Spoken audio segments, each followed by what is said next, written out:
Good evening, Ghana, and welcome to Worldview with me, Irbard Ibrahim.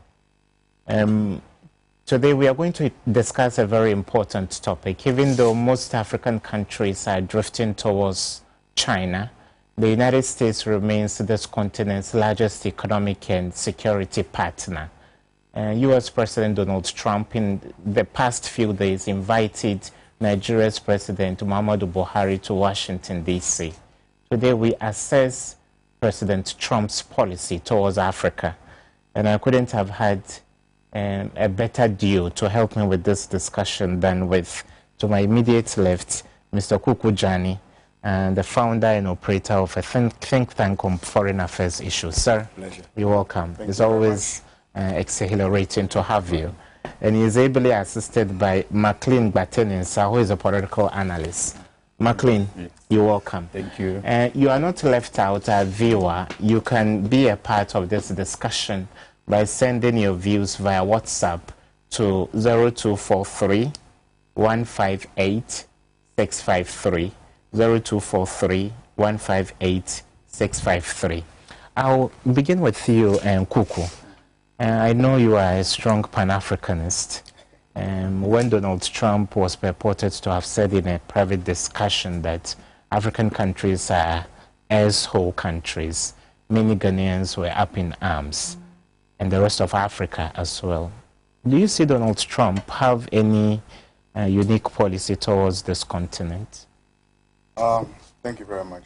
Say good evening to viewers.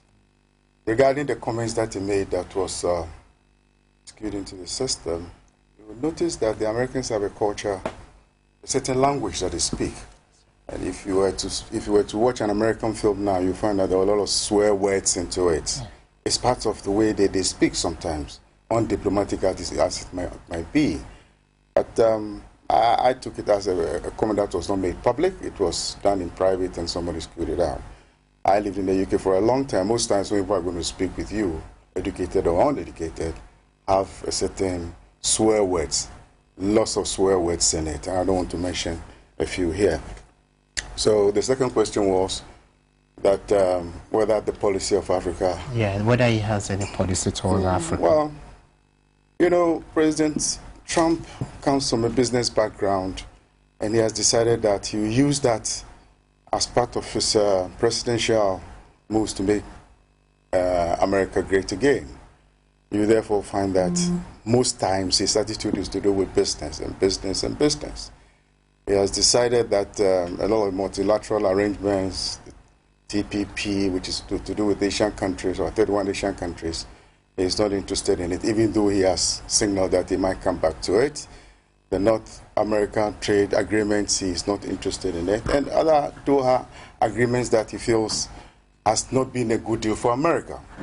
In respect to Africa, you will find that in terms of doing business in Africa, it is not the first place of choice. So for a businessman like Mr. Trump, he will see us as, well, you know, let's stay where we are with the Asians and the Chinese and try and do some proper business. Then Africa will go there at the right time.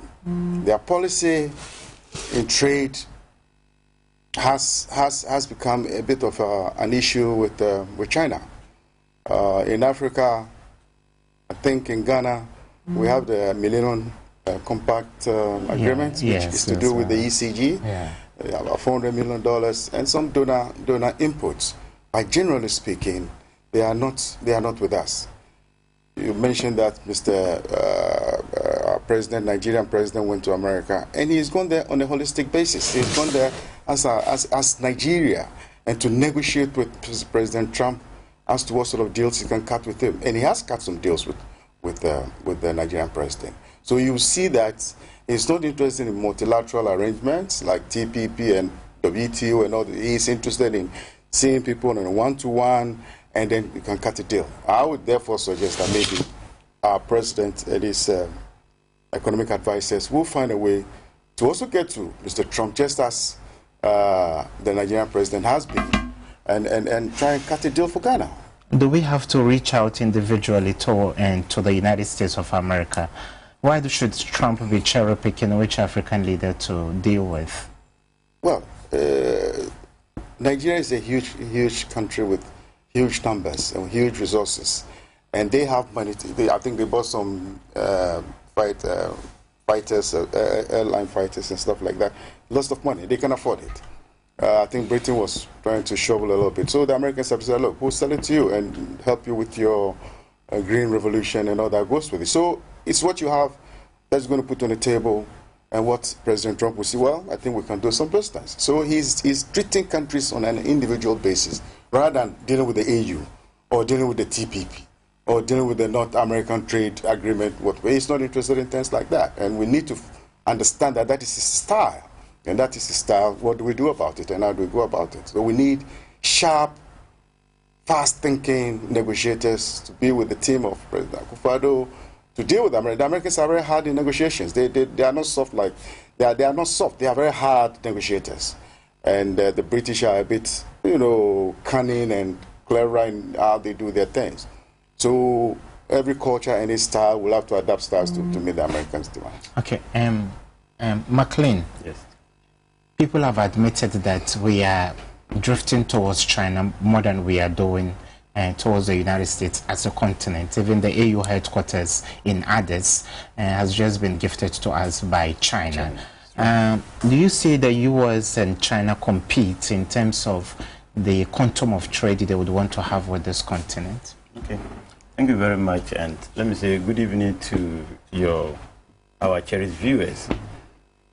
If you look at the United States of America and Donald Trump being the president of the United States of America, even from the campaign time, it was very obvious that Trump actually did not have Africa at heart, because if you look at how he portrayed his campaign, he made Americans to understand that he was really come for the Americans, and he was going to make sure that Americans actually regained what they lost previously. So, and actually, the Americans stood on that and they voted for him. And actually, looking at his cabinet, the people he has chosen, they are very conservative. You can see that there are people who are indigenous Americans, and they really want to project American interests as the first thing. And Trump, from his administration, the very first 6 months, has demonstrated to Africans that actually he was not in for Africa, because in most occasions his utterances towards Africa, his reactions towards Africa, at a point in time he was even, he seems not to even know Africa itself. You understand? Where some countries he even exchanged their names. Where he wanted to talk about Ebola in Liberia, he was rather talking about Ebola in Nigeria. Where Namibia, he was even calling it Nambia. And we saw on so many occasions, I think last year in somewhere July, the G8, where when it came to Africa's problem, Africa health and migration, Trump actually removed his earpiece. Okay, when what do you call it, the Niger Are we not being too hard on this man? No. People have labeled him a racist. A lot of things have been said. But the current statistics, McLean, point to the fact that even though black Americans saw Barack Obama as a messiah, the level of unemployment in black states in the U.S. has actually plummeted significantly in the time of Donald Trump. Yes. Aren't we being too hard on him? We are not being too harsh on him. It's true. But you are talking about black Americans. That's all right. But we're talking about their counterpart in Africa. His policies towards Africa. You understand? What were Obama's policies towards Africa, apart from being called the Kenyan? What did Obama do for Africa? But if you look at Obama, sometimes Obama did a bit for Africa. What did he do apart from Yali? What else did Obama do? But as we speak now, even in America, Obama, if you go back, Obamacare and those things actually help Americans a lot, and including the blacks in America. But what about Trump, as we speak now? So as you were asking about competing with China, I wanted you to understand that already Trump is not ready to trade with Africa. You understand? Because if you look at trading with Africa, with Trump, even when he came, some of his policies, he has already cut even some of the subsidies and those things, some of the policies that Obama, like you're talking about, Obama had this power plan for Africa, where he actually, what do you call it, solicited funds to actually increase power generation in Africa. But when Trump came, what is happening to that? There was AGUA, where there was that African growth and opportunities where America opened its market for Africa. Today, Trump is not trending in that sense. So I'm not surprised that we are seriously shifting towards China. And I don't think Trump is even interested in competing with China for Africa. And I'm not surprised he is actually currently meeting African leaders one after the other. I strongly believe that Trump's policy, his U-turn, I would call it a U-turn because initially he didn't actually think about Africa. His U-turn towards Africa, I think it's an afterthought. Okay. Probably he thinks, or probably he had been advised that, look, America cannot live in isolation without Africa. Okay. Thank you. How best can I do? Okay. Now let me start tackling them one after the other. Okay. So that, I think that's you indicated, Coco, that Trump's foreign policy posture is a bit protectionist and isolationist. He has neglected Europe much as he has Africa. So why the qualms? Why should we be raising eyebrows about the fact that we don't see him neck long into dealing with Africa, the way we saw Barack Obama come to Egypt immediately after he was inaugurated?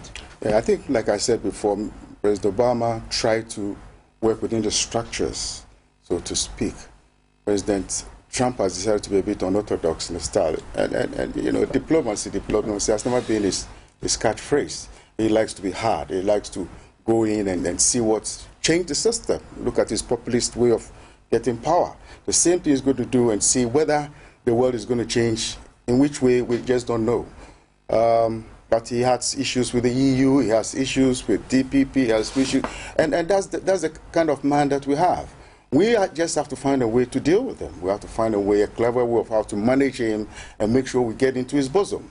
And that is why you have seen the Nigerian president, gone there and cut a deal with him.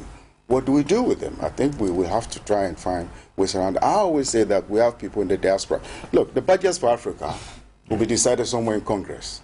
Just like the Jews will go to Congress and lobby and then get a bigger budget for their countries. Yeah. We don't do that. We need to get people that are Ghanaians who live in the diaspora, who have access to Congress, who can lobby for us, so that when budget allocation are being made for Africa, they can make an input for us. We don't have that. We need to develop those people. They are there. I know some of them, but nobody recognizes them. And these are some of the areas that the Israelis will look at. Other organizations and companies will use that. How strong is the African lobby in D.C.? At that very, very low. That's why our budgets are very small. You know, the budget to, I think, Nigeria is about $1 billion. To Ghana, perhaps a little bit more than $500 billion. I don't know. But we need more than that. The opportunity came when they wanted to build this AFRICOM here. And we should have been able to be hard-headed, negotiators in a way that they will say, well, okay, fair enough, this is what you want. Because what America wants now is for the geopolitics to go around the world and reassert itself again. Russia and China is not doing anything that amuses them at all. They are just worried that one of these days something strange is going to happen. So they want new friends around. So they come to Ghana, want to see whether they can have a base using soft power. So what you do is say, oh, well, we know what's going on, Mr. President, but this will cost you a lot of money. So, well, all right, we'll pay for it. Things like that are the ways to handle this cooperation. And our psychology in managing Europeans is a bit wayward. And that is why you need people who've lived there before, who can understand them, their language, their ethos, and the way they speak, and then you can try and get into their skin, so to speak. And I'll come to you, McLean. Look, the UK is a traditional ally of the United States. Yeah. We've seen as a little interface between these two giants under Trump, and just as we saw in the case of other presidents, the exact opposite. Boris Johnson doesn't seem to be meeting too much with his counterparts, even though Pompeo has taken over from Rex Tillerson. Don't you think this guy is running the U.S. as a business because he's a mogul, and therefore he would pick and choose his fights, so to speak? If Africa is only providing natural resources, he would as well want to keep up with the Joneses by dealing with countries that are ready to do business and play ball. Yes, you are right. I will not disagree with that. Because if you look at even Trump's cabinet, most of them are business-like. And Trump himself is a businessman, you understand? And America interests first. America always look at their interests first. So America always want to... That's why I was telling you that their policy towards Africa has been an afterthought. You understand? Now they have seen that Africa is an important continent for them. So they want to see what can we get from Africa. So now what would they do? They want to target countries that are well established in terms of resources and those things, which America is very interested in that, which we are all aware. So what I will say is that you are right, but I think Trump has made it even clear when he met African leaders in the UN General Assembly. He made the leaders, he made them understand that, look, your country is a very rich country, your continent is a very rich continent, full of resources, which some of his friends even came here and made a lot of money, which he was even congratulating our leaders for having had a good continent with resources. So indirectly, he's telling you that you have a good thing here, and even my people are coming for it.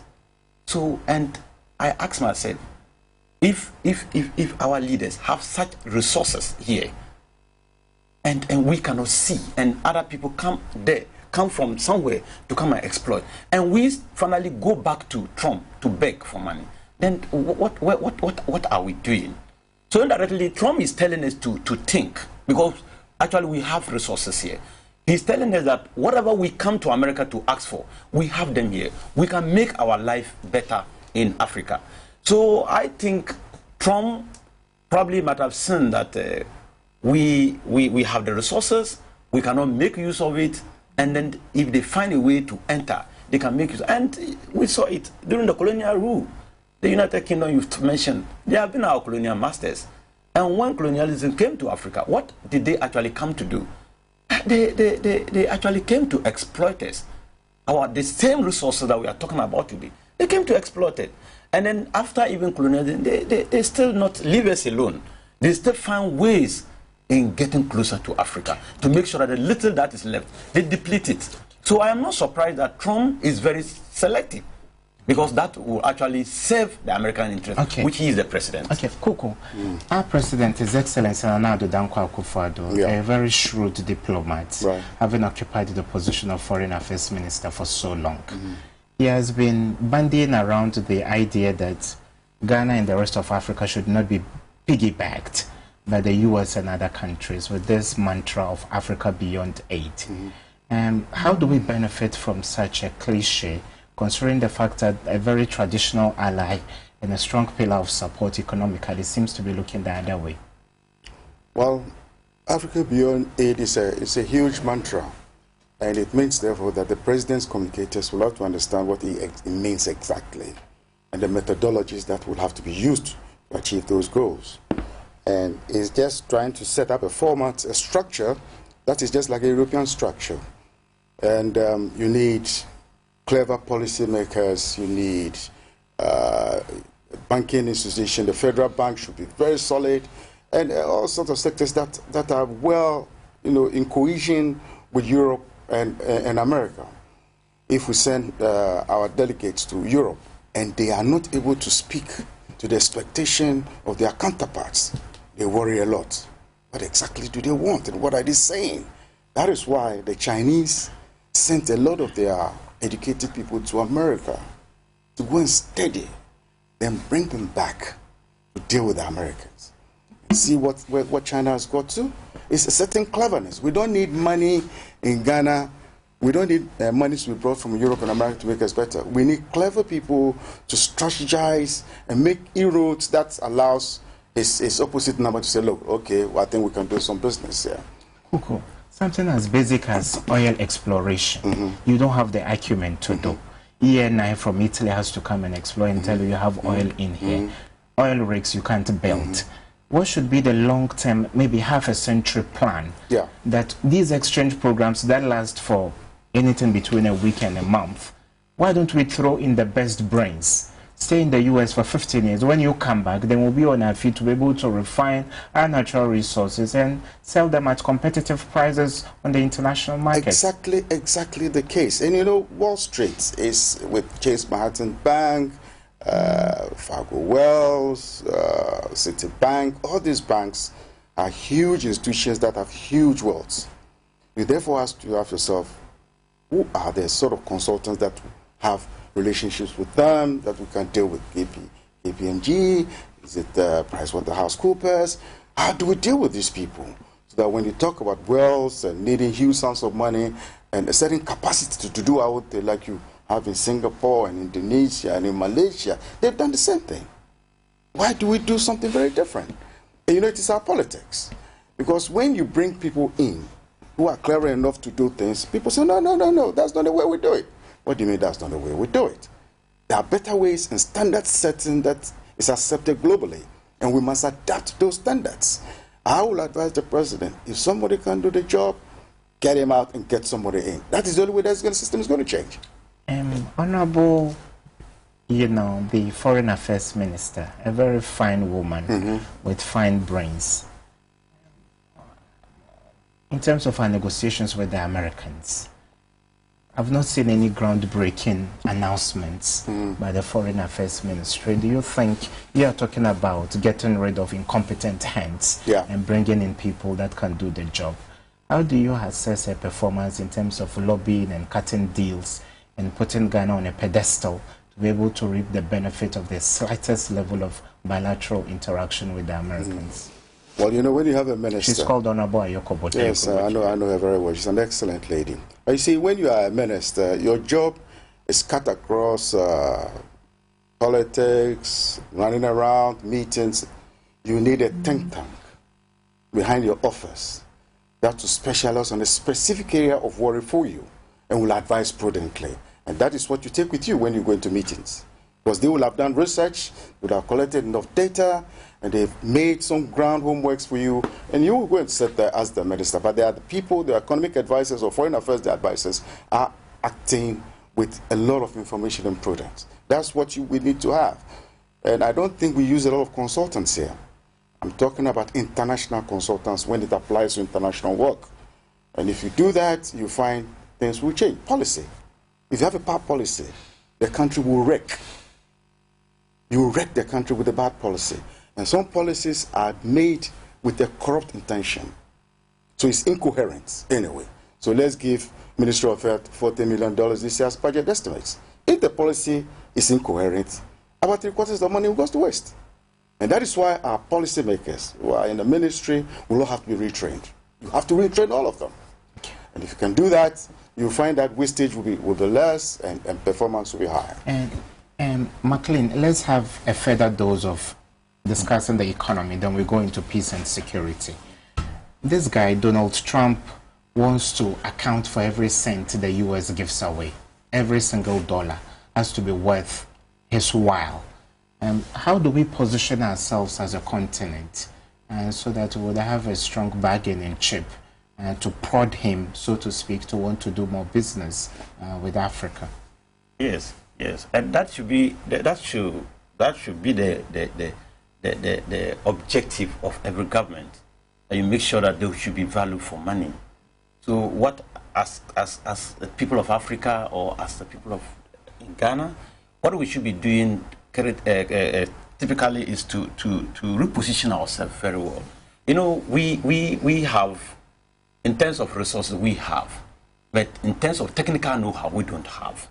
So it's more or less like they have the technical know-how, they have the machines. In terms of, in case we talk about oil, they have the machines, and we have the resource, the natural resources. So our ability to bargain very, very well with these very people. Like you said, we have oil. We could have sent our people outside to go and trade. But how long can you do that? If someone else will come and extract it for you, for there to be a win-win affair, it's your bargaining strength. No, but this natural resource is depleting. Over time, it's going to run out anyway. Yes. So that, I think the previous government, they had something called Heritage Fund. I think we should we should start thinking about that. Because actually natural resources will definitely deplete someday to come. But we didn't start well. Because how was our bargaining power? Where you bargained somewhere 90-10, where the one come to extract it on your behalf, take about 90% of the resource, and you, the one who owns it, takes about 10%. What happens to your country? You understand? So initially we had it wrong. Because if I have the natural resources and I don't have the machines and the what I call the technical know-how, if anything at all, I should know how to bargain very well. But lo and behold, after having gotten to some extent, we got to know that actually we are losing certain things. So the little we are getting, let's reserve for the future generation, which I was very grateful when I heard of this heritage fund. So I think what we need to be doing now is that as we try to open ourselves, actually strategically position ourselves to actually match with this US and other people, which automatically we are using our resources. Because currently when we went to China, the main focus was our resources. Africa, we don't have anything to bargain with apart from the resources. So what happens is that the little that comes, we should use it profitably. You understand? What do? We should use it profitably and try to see how best in future, if there is no these resources, we can do something. Look at other countries, a country like Malaysia, I think they also had resources. But at the point in time, they realized some years to come, the resource was going to be faded out. So what did they do? They made use of the resource by building, I think, one of the best hotels we can talk about in the world, which today everybody wants to go and see that hotel and then enjoy its good things. So that has served as another source of what? Revenue for them. So I think what we need to be doing is, we have nothing to bargain with these big people apart from our natural resources. So the little that comes, one, we should know how to bargain with them. We shouldn't cheapen ourselves just because we want. Sometimes we behave as if we just want the resources to go. When they come, we find it difficult to match with them. So the little that comes, let's see how best we can actually make good use of it, reserve some, or maybe if we can channel it to other areas that after this oil we are talking about, I don't think for gold is almost gone. Timber, we can see is almost going. Almost the resources that we boasted of some years back, today it's not there as we see it. Can't we be, and give me a very brief answer in a succinct one, McLean, can't we be unorthodox and unconventional to say maybe we may need a whole century to have the expertise to drill our own oil? So in the interim, we can do business with you on other matters. This is a strong bargaining chip for us if you can give us the expertise over a certain period of time, because countries that are inward looking seem to be okay. Iran, Turkey, and a host of others. Can't Africans be bold enough to say, we don't have the expertise now, we hope to do so in the coming few decades, so therefore we want to wash away what is depletable, so to speak? Yes, we could have done that, but now it is too late to do that. Because you started, how did you start with them? You understand? Africa, if you look at Kwame Nkrumah has made it clear that during our independence, Africa, the black man is capable of managing his own affairs. But down the line, the black man has proven to the world that we are not capable of managing our own affairs. You are talking about bargaining. What else do you think Africans, we can use to bargain or to trade with these Americans, with the Chinese? Look at China just being the latest to join Africa. Which by this time we should have been trading with China on different grounds other than resources. You understand? But as we speak now, we are still trading with China on our resources. We have proven to them that we have nothing in exchange other than our resources. I think the Vice President announced $15 billion for our bauxite. Our bauxite, you understand? Our bauxite, and unfortunately, I think he has not even told how many years they are going to extract that. You understand? And even with that, will that be, is it only the 50 million that is paying for that bauxite, or after the extraction, we may be getting something out of that? And these people come down, and what they do is that they come with their expertise. You understand? They give you the 15 billion, they go back with the 15 billion. Okay. You understand? Thank you so much. And I don't know whether you would want to add something before I drift towards peace and security. I love the question, because, you know, if we are to dwell on mineral resources alone, I think we'll be short-changed. Yes, we are not competent enough. Their standards are low. We need to raise those. That takes time.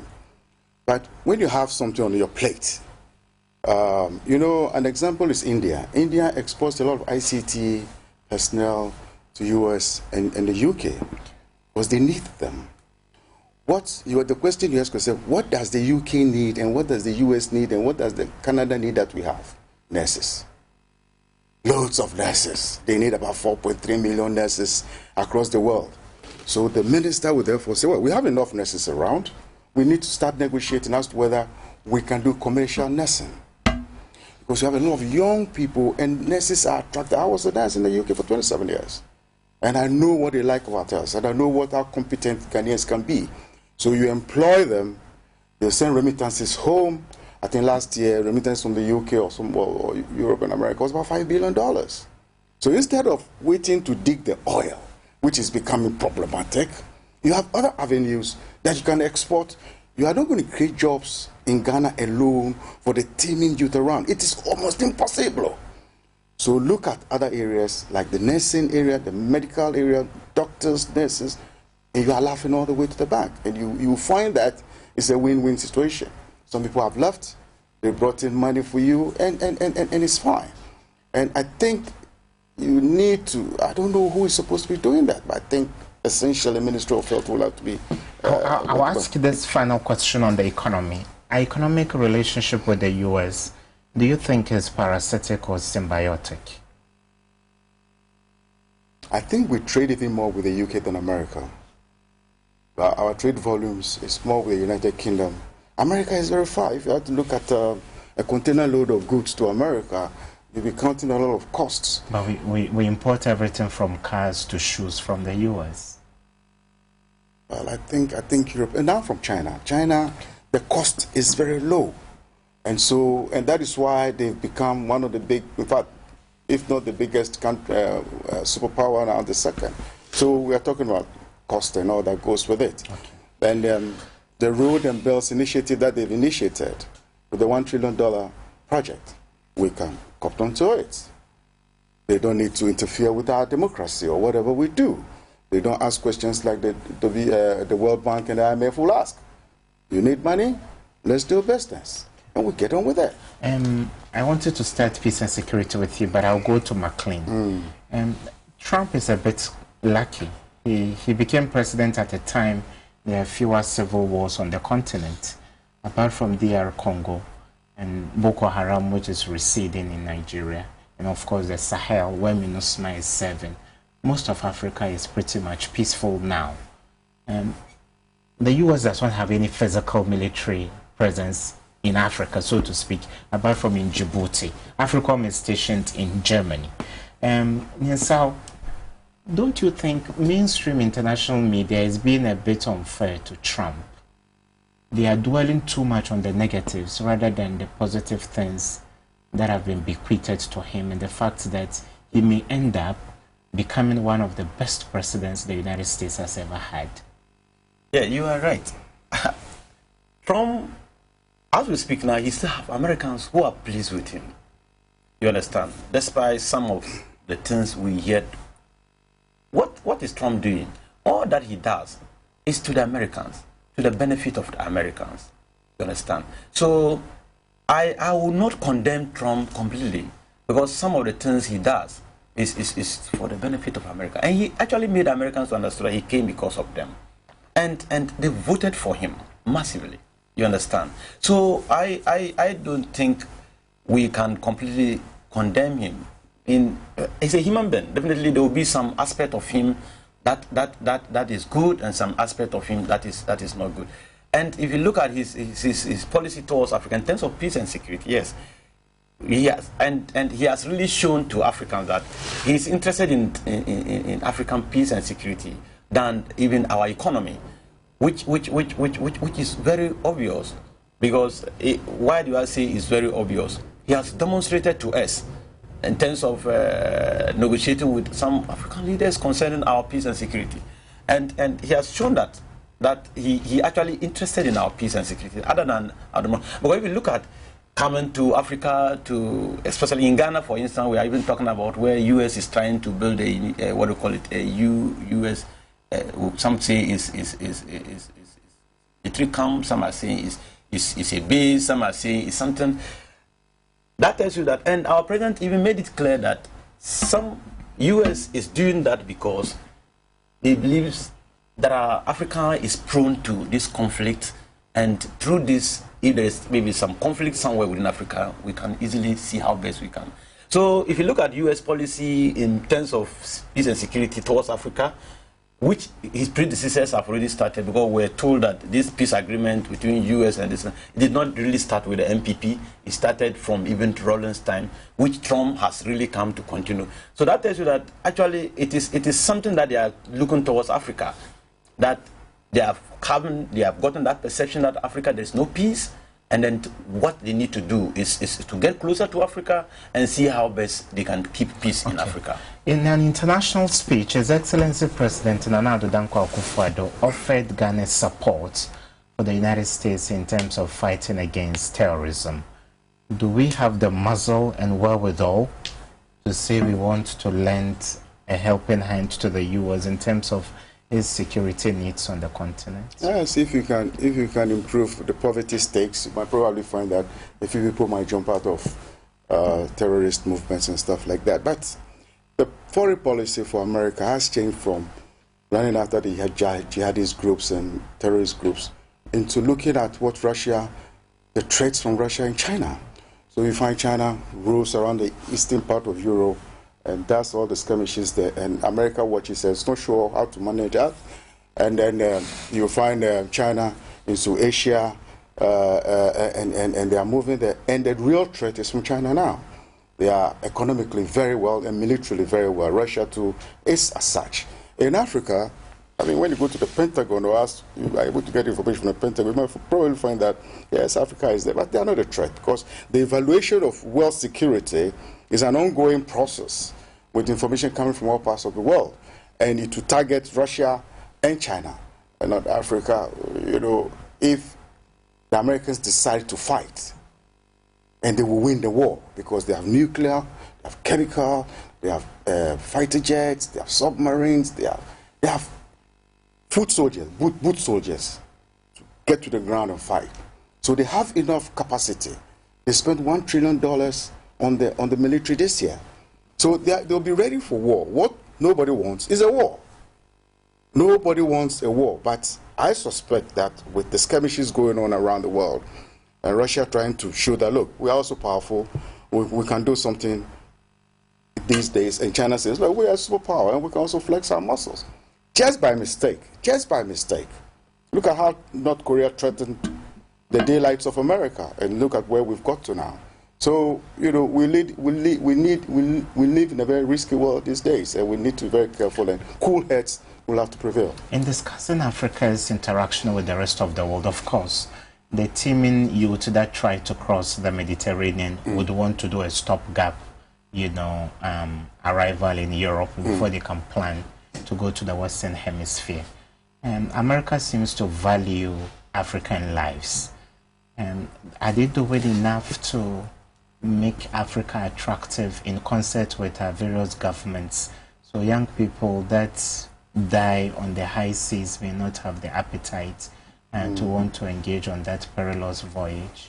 The little information I have is that migration has been going on for decades, for hundreds, thousands of years, and people will move for all sorts of reasons. Somebody might move from Ghana because he just doesn't like living in Ghana, because he likes the democracy in the UK, and that when he's there, he can live alone without anybody hustling. It's fine. People move for economic reasons. I want to get a better job, I want to improve my family and all that. So there are various reasons. But you find that for those who are living now, the stakes are high, there's dire straits, and it looks left, it looks right. I'm with the view that if the economies of Africa can be improved, I'm not sure whether we'll see so many people trying to take this risk of running across the Sahara to go to the Mediterranean. How does the U.S. partner us in doing that? Because most I'm a beneficiary of one of those government programs. They target the elite. Okay. They don't target people who work at Abosokai, semi-skilled people, stark illiterate people. And a good number of those who pack their backpacks to go to Libya and cross the Mediterranean are not degree holders. And so can't the U.S. do better in terms of helping small businesses, artisans, and all that? The world order, I don't think, is correct. And I think that there's a bit of racism in the whole issue. And that is where you need our governments to be a bit more proactive in dealing with our counterparts and telling them exactly what we think and how we should do it. I'm with the view that if America, for example, can spend some money, the $200 billion, we want to, instead of using $1 trillion, let's cut it a little bit. Let's try and sort out some of these impoverished countries in Africa and other parts of the world. And it's not only Africa. In Asia, there's a lot of mayhem going on around in poverty, that we can able to restructure the world a little bit. Because the world, that's why socialism is doing very well in China. They believe that, well, you know, if we can look after ourselves and do well here, and capitalism is making a whole lot of people rich, but some people are very poor, then you find this incongruity of effect going on around. So I'm with the view that it's not only the United States. UK hasn't done very well for us. They should have been here making sure that Ghana, for the many years that they lived with us, they were trying to sort things out with us.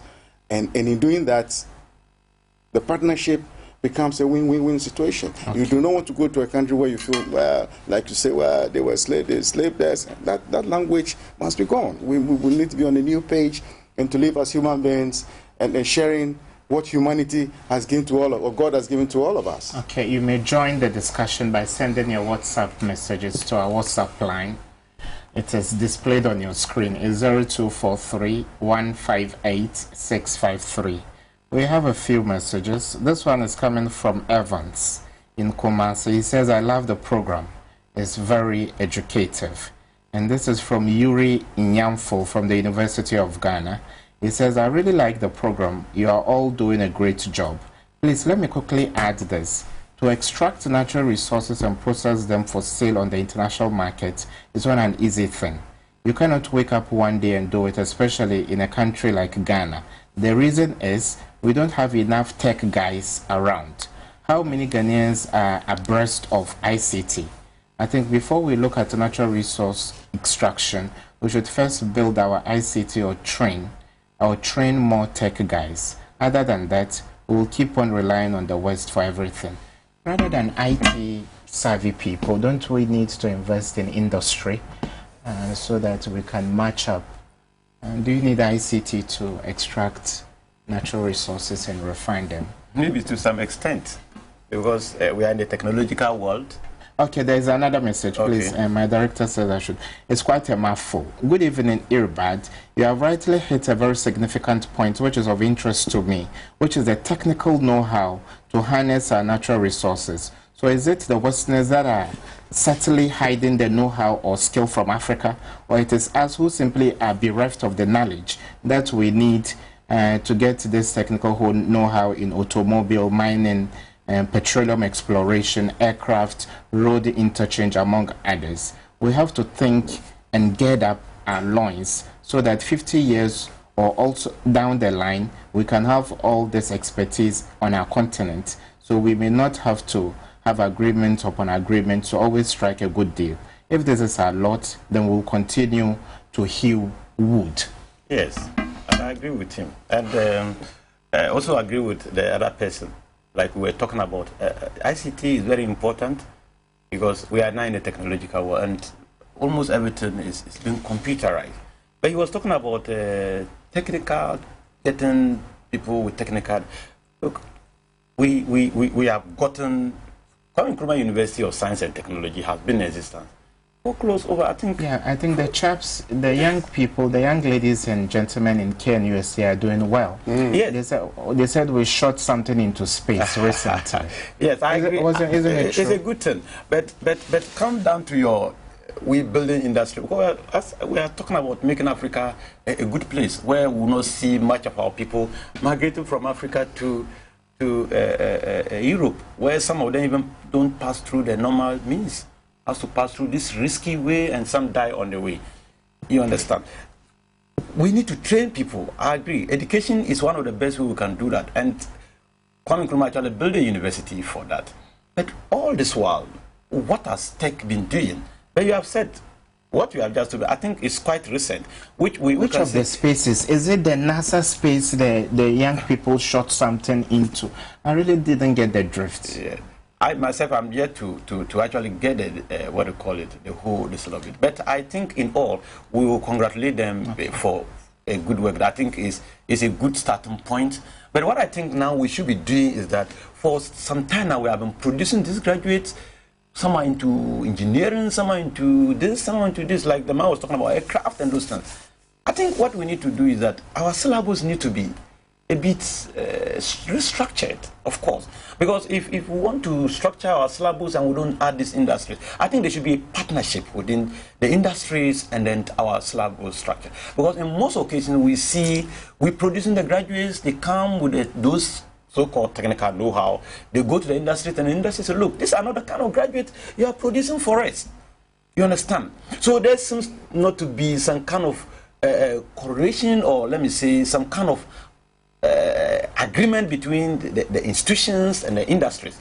So how do we do that? I think it's about time we cooperate, we collaborate, so that institutions, when it comes to drafting of syllabus in the universities, I think they need to be part. Tell us actually what the kind of things you want to see our students go out there to learn.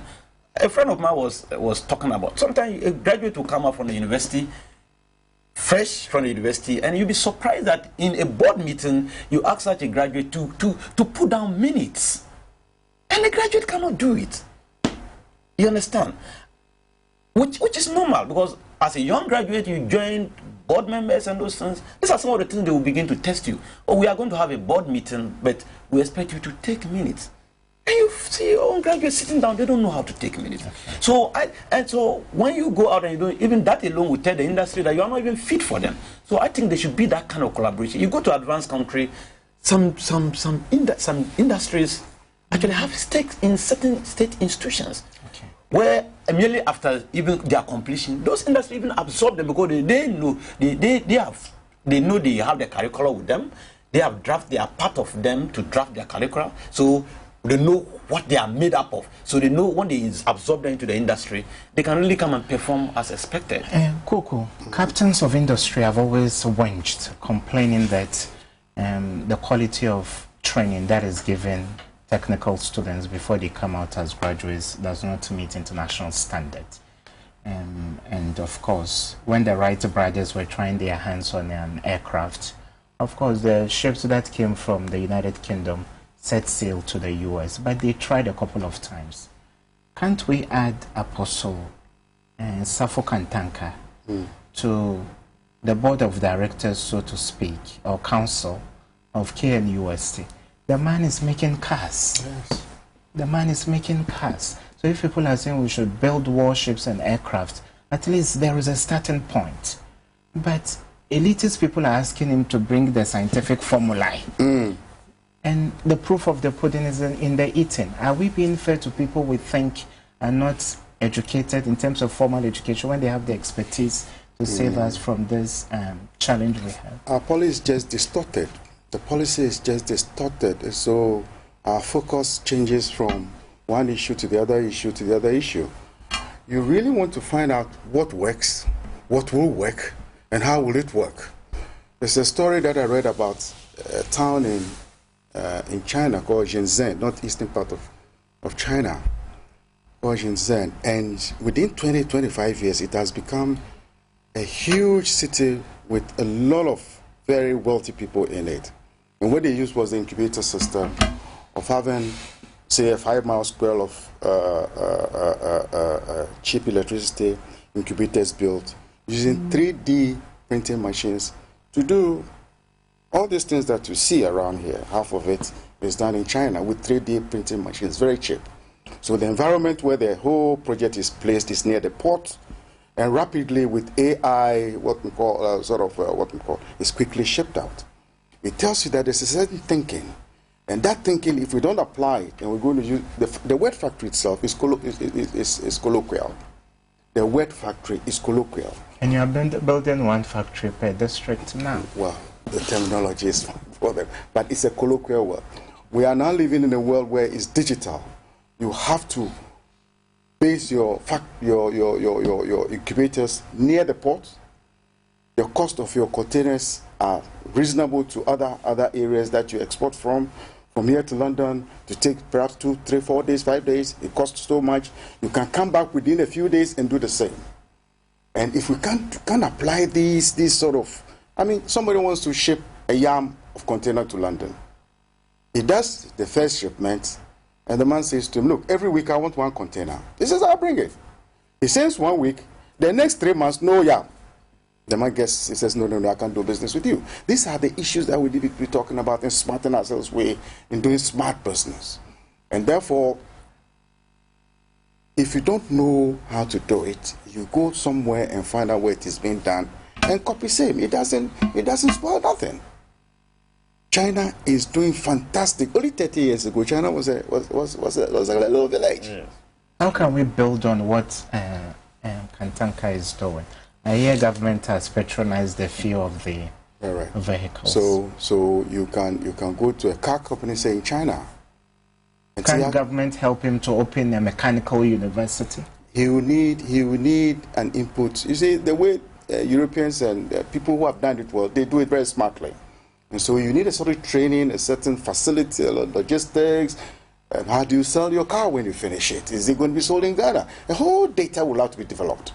And you need people who've done it before, who are competent enough to help Kantanka do it. It might probably cost a lot of money. But if you can do that, you might probably get cars being produced in Ghana like we were able to do or wanted to do some 30, 40 years ago. Just like South Korea, and we dumped it somewhere. So a lot will have to be done before we get to that stage. And I would have, you need partnership and collaboration with other companies that have done very well and see how they can help you do this. My director has just told me, McLean, that there is a university called All Nations University. We have one in Accra, All Nations. Yes. I hear they've launched their first satellite. Yeah, I think, okay, for that one I had, for DS I had it. I had DS, and I think it was good news to Ghana. But when you said of tech, I've not heard of tech. Actually, when All Nations did it, my focus went to, or my attention went to tech. I said, tech has been in the system for a long time. But I think in all, it's good. I think it could be a partnership with those universities, and I think it's my director has forcefully corrected me that this credit shouldn't go to KNUST.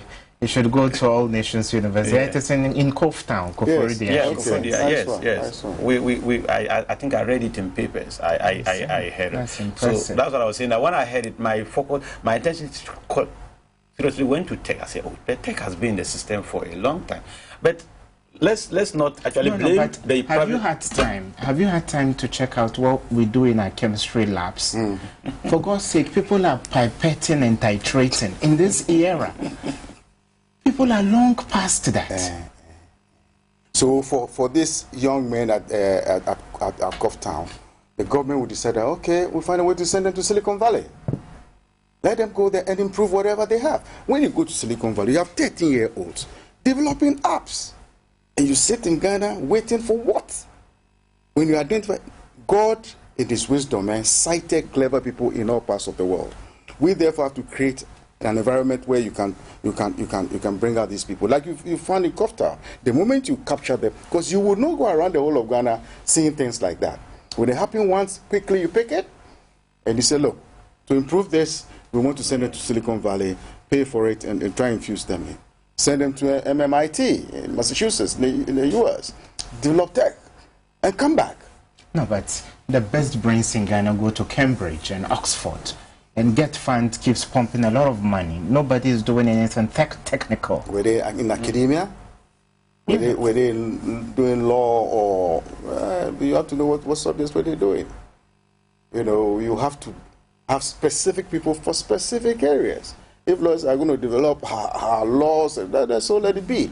But we are looking at how to create employment in the country. through digitalization. And so, you know, I think shouldn't mix those. Thank you so much. Viewers back home are getting interactive. A few messages. This is coming from Douglas. He's texting us from Kwashibu, Kobinso International School. He says, I'm in love with your program. African leaders must forget about the white men and build our continent ourselves, because together we can do it. Hi, name. I think it's called I don't think you are Irbard, maybe Ibrahim, my surname. Yeah, that's my dad's name. I would want to know why America's policy towards Africa is always directed towards military and security ideas, only to the detriment of ordinary people on the street, who sometimes find it difficult to have 3 square meals a day. Security, I know, is one of the basic needs everyone has, but the level of hype of the security deals, to me, triggers some kind of fear. Africans need better life assurance than that. This one says, hi, I would want to know why American... Okay, I think this is similar to the other message. Good evening, precious people. I really appreciate and congratulate you for this discussion. The point raised concerning our trained doctors and nurses is very serious. That must not be discussed here, and that is all. I suggest the analyst, Kuku, must help the Trade and Industry Ministry to get employment elsewhere for our graduate youth. This came from Richard Mensah.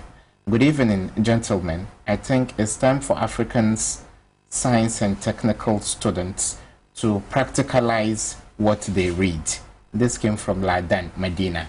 We are hard pressed for time, and this is the last, tranche of inputs you will make. The Republican Party in the Senate is putting up the name of Donald Trump to win the Nobel Peace Prize because they think the peace treaty between North Korea and South Korea to some extent has come as a result of the the threat of the use of potential force. Obama he became a Nobel Peace Prize laureate only a few months or a year into office. Do you think Donald Trump deserves to win the Nobel Peace Prize? Why not? Why not? Because this as we discussed earlier, I told you, you can't see he's not doing anything, despite that he hasn't actually initially thought best, or maybe he had early good policies for Africa. If you look at the currently what he has done concerning the North Korea and the others, you can see it's a great thing. It's a great thing. If what we are seeing now is something that is going to be a continuous something, which will not go back to the distance, I think Trump has done, because he has been on this, and he has really proven to the world that this is what he is interested in, and he has demonstrated it. If you look at what happened in Syria, his disagreement with North Korea and those things, and if today we are seeing this kind of positive signs, I think if he wins it, I think it will be a good thing, and that will also take away certain perception on Trump that maybe he's not working, and the perception that he has been too harsh, and everybody will see that it is yielding a positive result. So I think if he wins, it's a good thing. Cool. For a man who is globally considered hawkish and feisty, would you put up his name for the Nobel Peace Prize? Yeah, that's the world we live in today. The day in politics is a very long time, so says Winston Churchill. But in respect of the North Korean issue, early days yet. You know, the engagement with the North Koreans have been going on for a very long time, not within President Trump's time.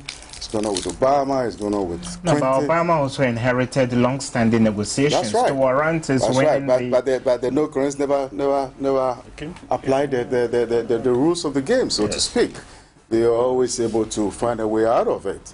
And to give President Trump alone the accolade, I think it's a bit what we call it. In fact, when two people decide to stop fighting, you congratulate both of them.